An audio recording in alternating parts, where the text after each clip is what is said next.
मध्य प्रदेश और छत्तीसगढ़ में शपथ ग्रहण समारोह के बाद दोनों जगहों के मुख्यमंत्रियों ने अलग अलग कारणों से सुर्खियां बटोरी।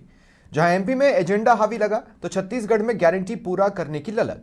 ऐसे में सवाल यह है कि जब राजस्थान में भजनलाल शर्मा ने सीएम पद की शपथ के साथ कमान संभाल ली है, साथ देने के लिए दो डिप्टी सीएम दिया कुमारी और प्रेमचंद बैरवा भी मैदान संभाल चुके हैं, तो यहां पहला फैसला क्या होगा? स्वागत है आप सभी का, आपके साथ मैं हूं स्वप्निल। हालात किसी से छिपे नहीं है, जरूरतें भी किसी से छिपी नहीं है। गारंटी मोदी की है और इसका दबाव ऐसा कि कुछ दिनों या महीनों को हनीमून पीरियड भी नहीं कह सकते। ऐसे में कई सवाल हैं जो जवाब तलाश रहे हैं, आज उन्हीं पर चर्चा करेंगे। मेरे साथ इस वक्त कृष्ण कुमार जानू जी बीजेपी का प्रतिनिधित्व कर रहे हैं, जुड़ रहे हैं, और राजकुमार शर्मा जी कांग्रेस का प्रतिनिधित्व कर रहे हैं, जुड़ रहे हैं। आप दोनों का स्वागत है समाचार प्लस पर। कृष्ण कुमार जी, मैं आपसे शुरुआत करना चाहता हूं। हमने मध्य प्रदेश में देखा एक सीएम चुने जाने के बाद एक अलग तरह का एजेंडे पर तेजी देखने को मिली, लेकिन छत्तीसगढ़ में मोदी की गारंटी पर फोकस देखने को मिला। मरुधरा में शुरुआत में हमें क्या देखने को मिल सकता है? राजस्थान में दोनों का ही समन्वय देखने को मिलेगा, क्योंकि राजस्थान में जिस प्रकार का कौतूहल सीएम को लेकर बन गया था और उन दोनों का फैसला पहले आया, राजस्थान का बाद में आया है, तो सोचने का, समझने का और इस सारे में चिंतन करने का अवसर राजस्थान की ये जो टीम भजनलाल है उसको मिला है। और वो दोनों तीनों अब इस सारे विषय पर चर्चा करके मोदी जी की जो 10 गारंटियां बार बार दी गई थी वो सारी गारंटियां इंप्लीमेंट होने की। लेकिन मध्य प्रदेश में जैसे ये देखने को मिला कि पहले से ही एक माइंड फ्रेम तैयार था कि बस यहाँ शपथ ली और मैं ये करूंगा। छत्तीसगढ़ में देखने को मिला कि मैं शपथ लूंगा और मैं ये करूंगा। अब आप अंतर देखिए, लाउड स्पीकर्स से जुड़ा फैसला लेना या फिर मीट से जुड़ा फैसला लेना, ये स्पेसिफिक एजेंडे की तरफ इशारा करता है। लेकिन छत्तीसगढ़ में प्रधानमंत्री आवास से जुड़ी घोषणा करना, किसानों को पैसे ट्रांसफर करना, ये एक दूसरी लीग है। मरुधरा में कौन सी लीग हम देखने वाले हैं? ये मैं आपसे इसलिए कह रहा हूं क्योंकि बाल मुकुंदाचार्य हो या बाबा बालकनाथ हो, वो ये स्पेसिफिक कर चुके हैं कि एक पर्टिकुलर एजेंडे को पर उनका ज्यादा फोकस है। देखो, दोनों तीनों प्रकार के लोग भारतीय जनता पार्टी के इस चुनाव में जीत कर आए हैं। कुछ उस एजेंडे पर भी काम करेंगे जिस एजेंडे में वो हिंदू स्वाभिमान देखते हैं, और कुछ लोग मोदी की गारंटी वाले एजेंडे पे भी काम करेंगे। और भजनलाल जी दोनों का समन्वय है, इसलिए मुझे लगता है कि दोनों ही बातें समानांतर चलती हुई और आगे बढ़ती हुई दिखाई देंगी। ठीक है, राजकुमार जी, ऐसा है? आपको क्या लग रहा है? एक तो मैं ये जरूर कहना चाहूंगा कि दो स्टेट्स में हमने एक तेजी देखी, वो तेजी राजस्थान में किसी भी निर्णय में देखने को नहीं मिली, लेकिन पहला निर्णय लेने में हो सकता है तेजी देखने को मिले। आपको क्या लगता है किस एजेंडे पर सरकार आगे बढ़ने वाली है?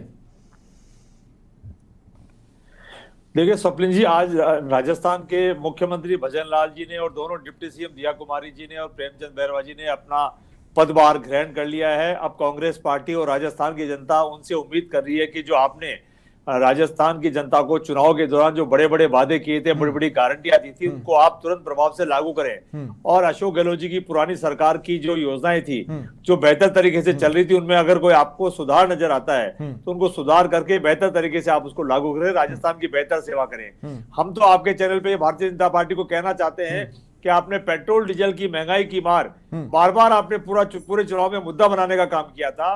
अब हम आपसे मांग कर रहे हैं कि पेट्रोल डीजल की कीमतों को अतिशीघ्र कुछ घंटों में ही आप अगर कम करें तो राजस्थान की जनता के लिए तोहफे का काम होगा। और तो अगर ये तोहफा जनता के लिए इतना जरूरी था सर, तो आप ही दे देते। लेकिन फिर भी देखिए, मेरा सवाल ये नहीं है राजकुमार जी, मेरा सवाल आपसे क्या है। मध्य प्रदेश में हमने देखा कि सरकार के कदम एक स्पेसिफिक एजेंडे की तरफ बढ़ रहे हैं। छत्तीसगढ़ में हमने देखा कि मोदी की जो गारंटी है उस दिशा में बढ़ रहे हैं। आपको क्या लग रहा है, विपक्ष के तौर पर क्या संकेत मिल रहे हैं? मरुधरा में सरकार किस दिशा में बढ़ेगी?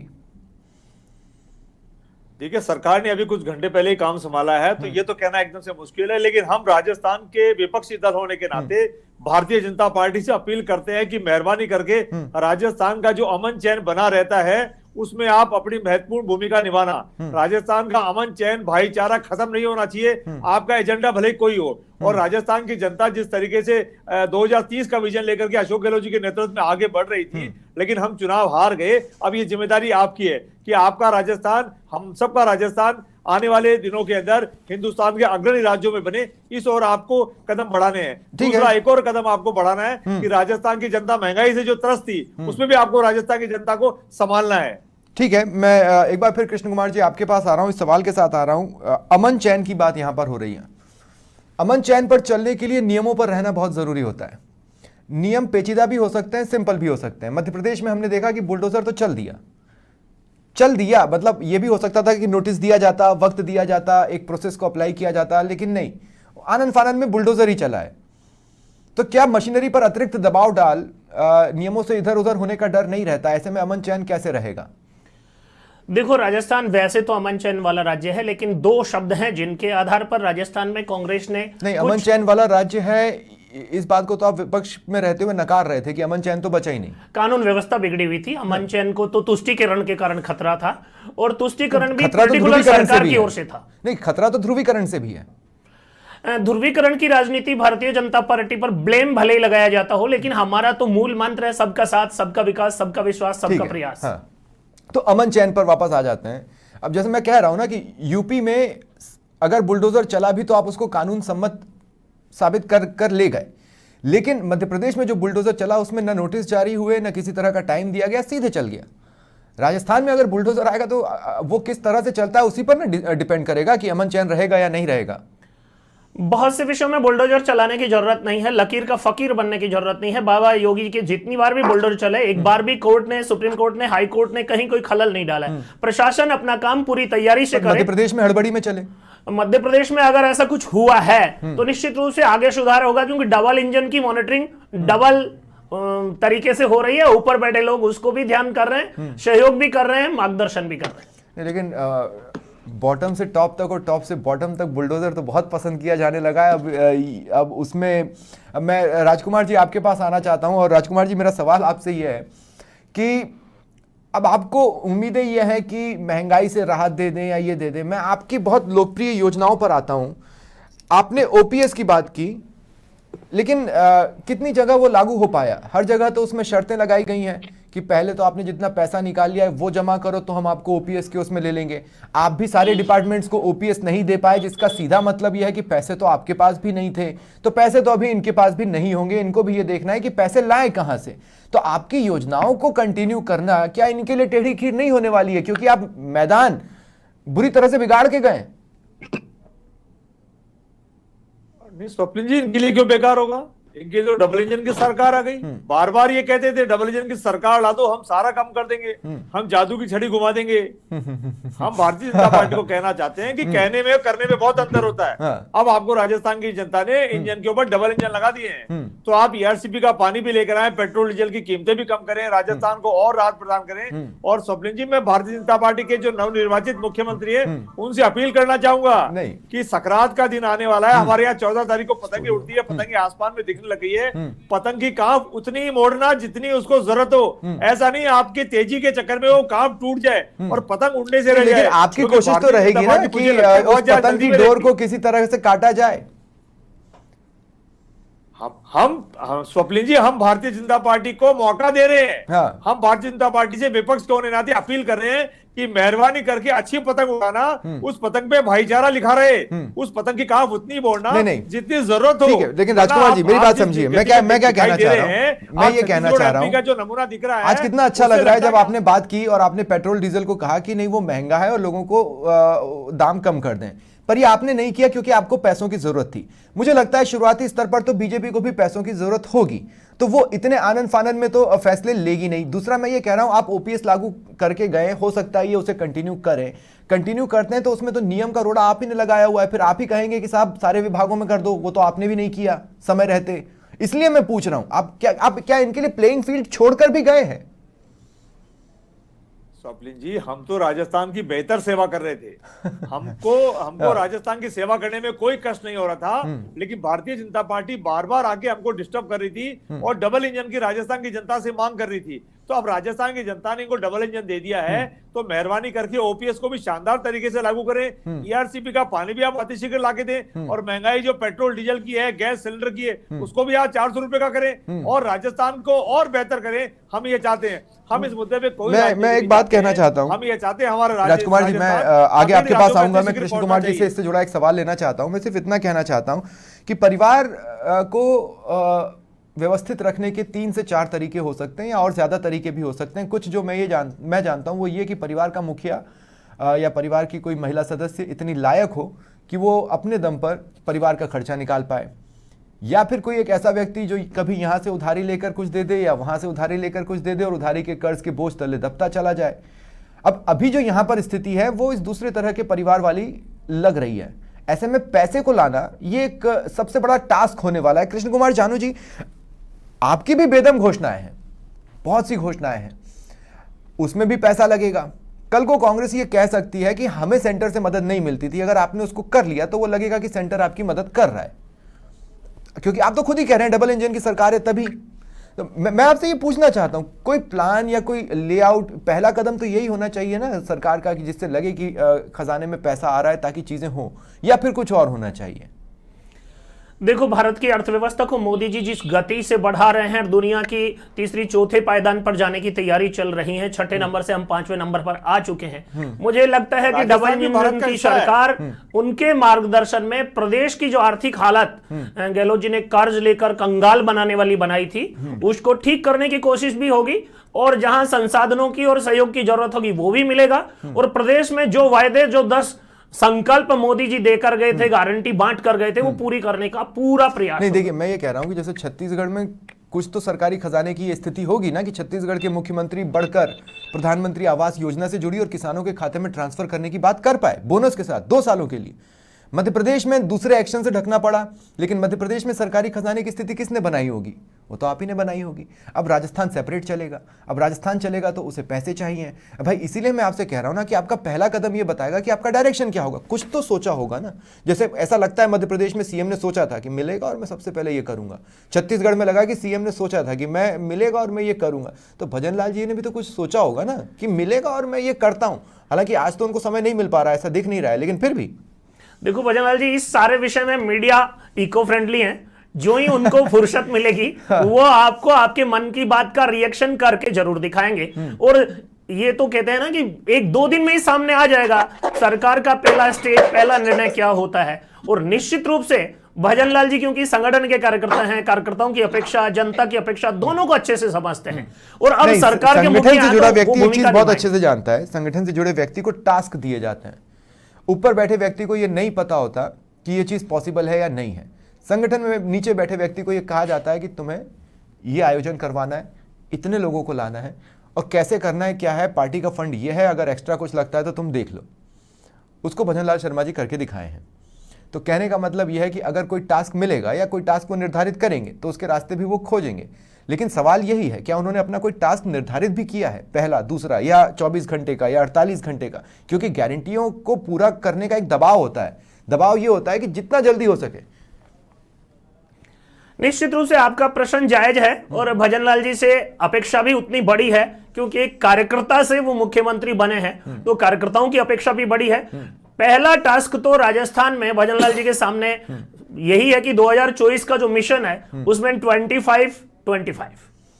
अच्छा, उसके लिए भी तेजी करनी है, उसके लिए भी डिसीजंस लेने हैं, लेकिन हमें वक्त का इंतजार करना पड़ेगा, क्योंकि इशारा कहीं से कुछ नहीं मिल रहा है कि पहला डिसीजन क्या होगा। क्योंकि पहला डिसीजन मोटे तौर पे ये बताएगा कि सरकार किस डायरेक्शन में बढ़ने वाली है। मैं राजकुमार जी एक बार फिर आपके पास आ रहा हूं। राजकुमार जी देखिए, मैं ये कहना चाह रहा हूं कि कुछ चीजें सरकार के खुद के सामर्थ्य में होती हैं और कुछ चीजें सरकार के खुद के सामर्थ्य में नहीं होती हैं। अब मसला यहां पर यह है कि भजनलाल जी को आप एक तरफ इनएक्सपीरियंस कह रहे हैं, दूसरी तरफ खुद आप अपनी उम्मीदों का बोझ भी उन पर डालना चाहते हैं। तो मैं ये बोल रहा हूं कि ये किस तरह का साथ देना हुआ, जबकि जिस तरह की स्थितियां हैं, अगर सरकार और विपक्ष एक साथ नहीं चलता तो ये प्रदेश नहीं चलने वाला है। रूटीन तो यही होगा कि भजनलाल जी आए और पहले ट्रांसफरों में लग जाएं, नहीं तो फिर कुछ हट के बात वो होगी कि आए और कुछ डिसीजन सबसे पहले दे दें ब्यूरोक्रेसी को कि ये डिसीजन इतने दिन में फॉलो करवाओ, नहीं तो हम देख लेंगे। पर हमारे यहाँ की ब्यूरोक्रेसी को लेकर तो कांग्रेस के कार्यकर्ता ही समय समय पर बोलते रहे, हमारी सुनता नहीं, हमारी सुनवाई होती नहीं, हमारे दिए काम होते नहीं। तो ये तो स्थिति है हमारी ब्यूरोक्रेसी की, जिसका खामियाजा आपने भी भुगता, क्योंकि आपकी योजनाएं जमीन पर पहुंचकर उतना डिलीवर की होती तो शायद आपको उनका फायदा मिल जाता। नतीजे ये बता रहे हैं कि उतना फायदा इसलिए नहीं मिला क्योंकि उतना डिलीवर नहीं कर पाई जितना वो कर सकती थी। उनमें मादा था लेकिन डिलीवर नहीं हुई। स्वप्निल जी, मुझे लगता है भजनलाल जी जमीन से जुड़े हुए भारतीय जनता पार्टी के नेता हैं, कार्यकर्ता हैं, तो उनको अच्छा अनुभव है और वो बेहतर राज्य संभालेंगे। लेकिन मुझे डर इस बात का लगता है कि ये बार बार जो उनके जेबों में, उनकी जैकेट की जो जेबों में पर्चियां निकलेगी, बार बार कोई दिल्ली से आई हुई पर्चियां होगी, कोई राजस्थान के वरिष्ठ नेताओं की पर्चियां होगी, कहीं ऐसा नहीं हो उनका पूरा समय इन पर्चियों को संभालने में लग जाए। राजस्थान की जनता ने भारतीय जनता पार्टी को स्पष्ट 115 तो उन पर्चियों में क्या होगा कि वो राजस्थान की बेहतर सेवा करें। नहीं, उन पर्चियों में क्या होगा? मान लीजिए उन पर्चियों में ये हो कि गारंटी नंबर 2 पे ध्यान दो भाई, तो वो गारंटी नंबर 2 पे ध्यान देने लगेंगे। उन पर्चियों में क्या होगा आपके हिसाब से? ये पर्ची से बने हुए मुख्यमंत्री है, और जो पर्ची से बने हुए मुख्यमंत्री होते हैं उनके सामने इतनी पर्चियां आ जाती है कि ये समझ में नहीं आता कि मैं कौन सी पर्ची को पहले करूं या नहीं करूं। भारतीय जनता पार्टी के बहुत सारे नेता रोऊ या हंसू की नीति पे चल रहे हैं अभी भी। सर फोन का जमाना है सर, हो गया है, नाम पर्चियों से आ गया, काम तो मैसेज में भी आ सकता है, लेकिन नेता अभी भी ये समझ में नहीं आ रहा मैं हंसू या रोऊं। ठीक है, मैं आऊंगा आगे आपके पास। अब अविनाश शर्मा जी मेरे साथ जुड़ चुके हैं, राजनीतिक विश्लेषक हैं। अविनाश जी, स्वागत करता हूं मैं आपका समाचार प्लस पर। अविनाश जी, बेसिक सवाल यही है कि अब सरकार के काम करने के दिन आ चुके हैं, आज शपथ ग्रहण के बाद। अब शपथ ही है, शासन के मोटो पर चलना है, और इसलिए भी चलना, ठीक है लोगों को लगेगा कि बाहुबली फिल्म का डायलॉग है, लेकिन अब चलना उसी पैटर्न पर है। आपको क्या लगता है, क्या, क्योंकि हनीमून पीरियड का समय उनके पास नहीं है, गारंटी शब्द का भार तगड़ा उनके ऊपर पड़ा हुआ है, आपको क्या लगता है कि सरकार किस दिशा की तरफ जा सकती है अब इसी वक्त से? देखिए स्वप्निल जी, सबसे पहली बात तो मुझे बहुत बड़ी हंसी आती है, हमारे जो कांग्रेस के बड़े भाई हैं राजकुमार, स्वप्निल जी, हाँ, अब बोले। राजकुमार जी जो हमारे बड़े भाई हैं, और इनके साथ मेरी एक नहीं काफी डिबेटें हो चुकी है, तो ये इस प्रकार का बोलना बंद करें कि पर्चियां आ जाती है, पर्चियां चली जाती है, तो क्योंकि कानून व्यवस्था जो इस प्रकार से वेंटिलेटर पे आ चुकी थी, प्रशासन की, पुलिस प्रशासन का जो एक वेंटिलेटर पे आ चुका था। सबसे पहले तो भारतीय जनता पार्टी की जो सरकार बनी है और भजन लाल जी है, वो सबसे पहले तो इस पुलिस प्रशासन को बहुत दुरुस्त करने की आवश्यकता है, जो मैं समझ सकता हूं कि वो बहुत एक जरूरी है रिपेयरिंग करना। मैं उसको रिपेयरिंग करना इसलिए कहूंगा क्योंकि वो काफी लंबे समय से चली आ रही थी, तो उसको रिपेयरिंग ही किया जा सकता है, उसको बदला नहीं, लेकिन रिपेयरिंग या तो खबरें कम आने लगे क्राइम की तो समझ में आएगा। हम सिर्फ एनसीआरबी के डेटा के भरोसे पर इसलिए नहीं रह सकते क्योंकि एनसीआरबी का डेटा जो अगला आएगा वो भी बेसिकली मेजर तौर पर कांग्रेस सरकार के टाइम फ्रेम को कवर करेगा। महिला यौन उत्पीड़न, पेपर लीक के मामले, और मुझे तो बहुत ताज्जुब हो रहा है कि हमारे जो बड़े भाई है राजकुमार जी, जो अभी मुस्कुरा भी रहे हैं, मैं देख पा रहा हूं जैसा कि वो ये बातें कह भी कैसे सकते हैं इस राजस्थान प्रदेश के निवासी होते हुए। हाँ ठीक है राजकुमार जी, मैं आपसे एक सवाल पूछना चाहता हूं। मैं ये पूछना चाहता हूं कि कभी कहीं किसी जनसभा में राहुल गांधी एक नया विचार दे दे तो जहां जहां कांग्रेस की सरकार होती है वो भी तो उसे पर्ची मान करके हम इसको कैसे लागू कर सकते हैं उस पर जुट जाती है ना, अपने हाथ में थमे सारे कामों के बीच में। तो अगर ऊपर से पर्चियां आती भी हैं तो वो किसी नई जरूरत को लेकर ही होती है। स्वप्निल जी, इसीलिए हम शुभकामनाएं दे रहे हैं भजन लाल जी को। हमारी कांग्रेस पार्टी की शुभकामनाएं हैं कि वो राजस्थान की पूरे 5 साल तक शानदार बेहतर सेवाएं करें। राजस्थान की जो पुरानी योजनाएं थी उनमें अगर कोई इनको कमी नजर आती है उनको दुरुस्त करें और बेहतर करें। हम तो बार बार अपील कर रहे हैं और हम विपक्ष की भूमिका बेहतर निभाएंगे। भारतीय जनता पार्टी की तरह 5.25 साल तक गायब नहीं होंगे और आखिर के 2-3 महीने चुनाव को देखते हुए हम राजस्थान की जनता के बीच में नहीं आएंगे। हम तो पूरे 5 साल राजस्थान की जनता के लिए उपलब्ध थे, उपलब्ध है और भविष्य में भी रहेंगे। अविनाश जी कुछ बोल रहे हैं आपसे। हाँ, योजनाओं को पूरी करें।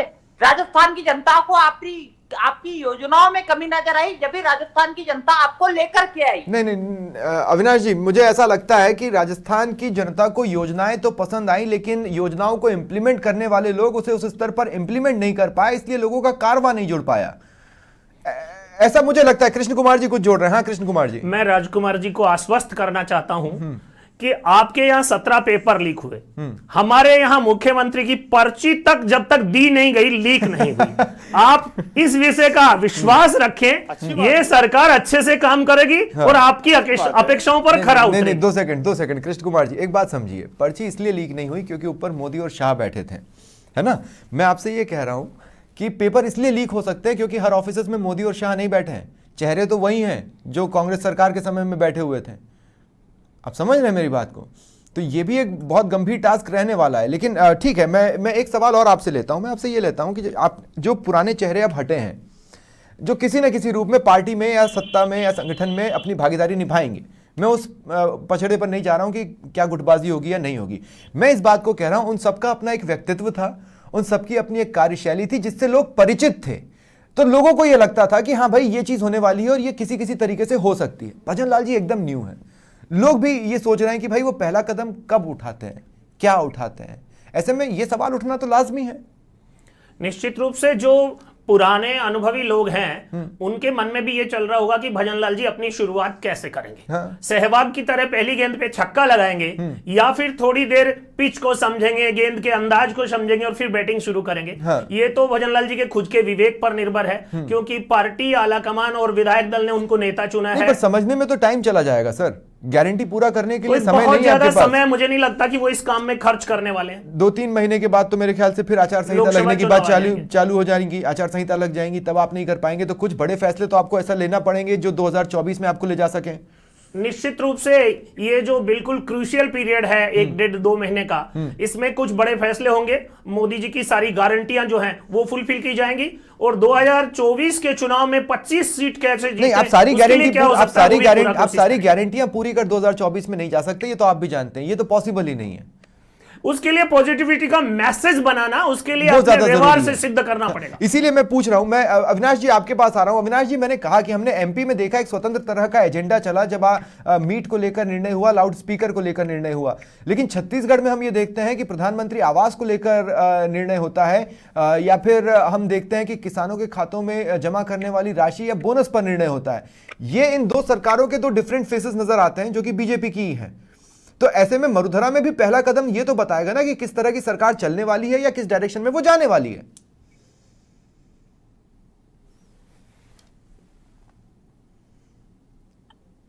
अविनाश जी, अविनाश जी को आवाज नहीं जा रही है। नहीं, कुछ तकनीकी खामी आ रही है। बहरहाल राजकुमार जी, मैं दोबारा आपके पास आ रहा हूं। अब राजकुमार जी देखिए, मैं एक सवाल पूरी गंभीरता के साथ पूछ रहा हूं। संगठन में काम किया व्यक्ति किस हद तक अपने आप को साबित कर सकता है, इसके उदाहरण बीजेपी में भी मिल जाते हैं और कांग्रेस में भी मिल जाते हैं। उसके साथ उसकी अपनी व्यक्तिगत क्वालिटीज होती हैं। हम ये तो कह सकते हैं कि अभी चूंकि मंत्रिमंडल नहीं है, कुछ ही चेहरों पर दारोमदार रहेगा और लगभग सारे विभागों को वो संभाल रहे होंगे। हो सकता है मलमास लगने की वजह से अब ये मंत्रिमंडल वाली बात जनवरी में ही चली जाए। 3 लोग अपनी पारी खेलने वाले हैं, लेकिन 3 बल्लेबाज भी चल निकले तो टेस्ट मैच तो जीत जाते हैं, जो कि 5 दिन का होता है। तो इस पर अच्छा, आप इस पीरियड में अगर नजर भी रखना चाहते हैं तो आपको नेता प्रतिपक्ष भी लगाना पड़ेगा ताकि इन 3 लोगों की कार्यशैली पर आप नजर रख पाए। तो वो बल्लेबाजी कब होगी आपकी?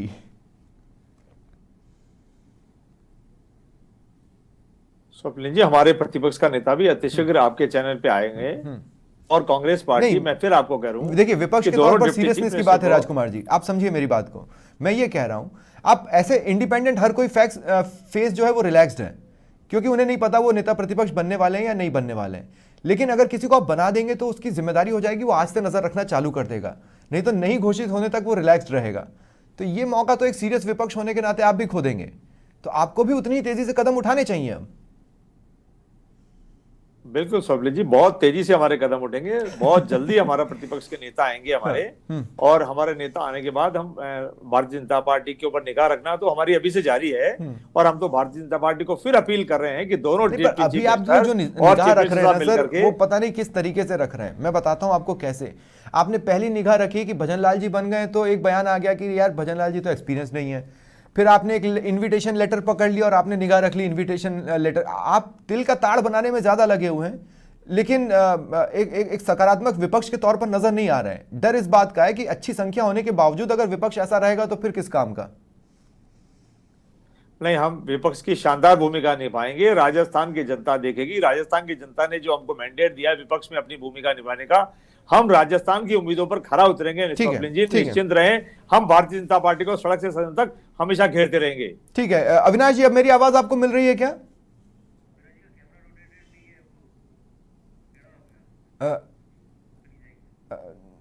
अविनाश जी, आपको अपना मोबाइल टर्न करना होगा। कैमरा शायद रोटेट हो गया है, और आप कनेक्ट हो जाए तो सीधे कुछ बोलिएगा ताकि मैं आपको सुन पाऊं। ठीक है, मैं एक बार फिर आपके पास आ रहा हूं। कृष्ण कुमार जानू जी, मैं ये कह रहा हूं कि कुछ निर्णय तो समय से पहले ही ले लिए जाते हैं। वो इस तरह से होते हैं कि आने वाली स्थिति अगर ऐसी बनी तो हम ये करेंगे, वैसी बनी तो हम ये करेंगे, कुछ और रही तो हम ये करेंगे। मुझे लगता है कि इतना ग्राउंड वर्क तो बीजेपी ने किया ही होगा, लेकिन हम ये करेंगे उसके लिए हालात हैं कि नहीं, ये तो सभी को पता है, आप ही ने बताया है। तो अगर आप मेजर डिसीजंस ले भी लेंगे तो वो इंप्लीमेंट करना पहाड़ चढ़ने से ज्यादा मुश्किल है, हिमालय चढ़ने से ज्यादा मुश्किल है। देखो, सबसे कठिन चुनौतियों का पूरा करने के लिए जो समय चाहिए होता है वो भजनलाल जी को शायद अभी इस कालखंड में चुनाव अधिसूचना लागू होने से पहले ज्यादा नहीं मिल पाएगा। लेकिन जो भ्रष्टाचार के खिलाफ एक एनवायरनमेंट पूरे देश में बना है, मोदी जी ने अभी 300 करोड़ से अधिक रुपए निकाले हैं। राजस्थान में भी जो भ्रष्ट अधिकारियों के खिलाफ जांच और अनुसंधान की सरकारी परमिशन जारी करनी है, अगर ऐसे कुछ काम होंगे तो 2024 के लिए वातावरण की अनुकूलता होगी और हमें उम्मीद है कि ऐसे कुछ कामों में परमिशन जारी होंगी। नहीं तो आप पहले माहौल साफ करेंगे, उसके बाद समस्याओं को साफ करेंगे, आप ये कह रहे हैं। दोनों बातें साथ चलेंगी तो ही मंजिल मिलेगी। देखते हैं। अविनाश जी, मेरा आखिरी सवाल है आपसे, मैं आपसे फिर पूछ रहा हूं, आपको क्या लगता है सरकार किस डायरेक्शन में जा सकती है? मैंने पूर्व में भी कहा, हमने मध्य प्रदेश में एक डायरेक्शन देखी और छत्तीसगढ़ में विपरीत डायरेक्शन देखी।